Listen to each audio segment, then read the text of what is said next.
இறுதியாக வீட்டுக்கூறு தொடர்பான தகவல்களை உள்ளீடு செய்வது தொடர்பாக பார்ப்போம். முதலாவது வீட்டுக்கூறின் கட்டமைப்பு, அதாவது அந்த வீடு இவ்வாறான வீடு என்ன, ஒற்றை தளம், இரட்டை தளம், தனி வீடு, மாடி வீடு போன்ற நான் என்னுடைய வீடு ஒற்றை தளம் என்பதனை தெரிவு செய்கின்றேன்.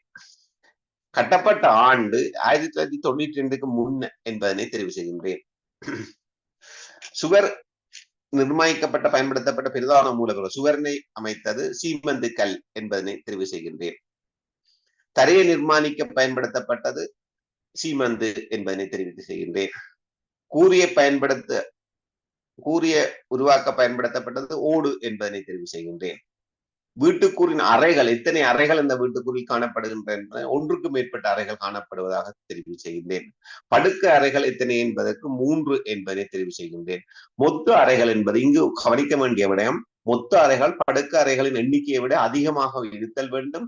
மலசலகூடம், சமையலறை போன்றவற்றை நீக்கியதாகவே இதனை கருது கொள்ள வேண்டும்.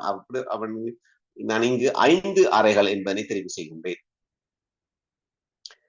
இறுதியாக இந்த வீட்டுக்கூறில் நான் உள்ளீடு செய்த அனைத்து விவரங்களையும் நமக்கு சமரியாக, அதாவது சுருக்கமாக அவருடைய பெயரையும் வீட்டு உள்ள பெயரையும் அவர்களுடைய பாலினத்தையும் அவருடைய வயசினையும் குறிப்பிட்டு இந்த விவரம் பூர்ணப்படுத்தப்பட்டுள்ளது பூர்ணப்படுத்தப்படவில்லை என்பதனை குறிப்பிடுமாறு குறிப்பிடுகின்றார். நான் இங்கு பூர்ணப்படுத்தப்பட்டுள்ளது என்பதனை தெரிவு செய்து நான் வலப்பக்க அரோவினை தெரிவு செய்யும் பொழுது எனது தரவு உள்ளீடலானது முழுமையடைகின்றது.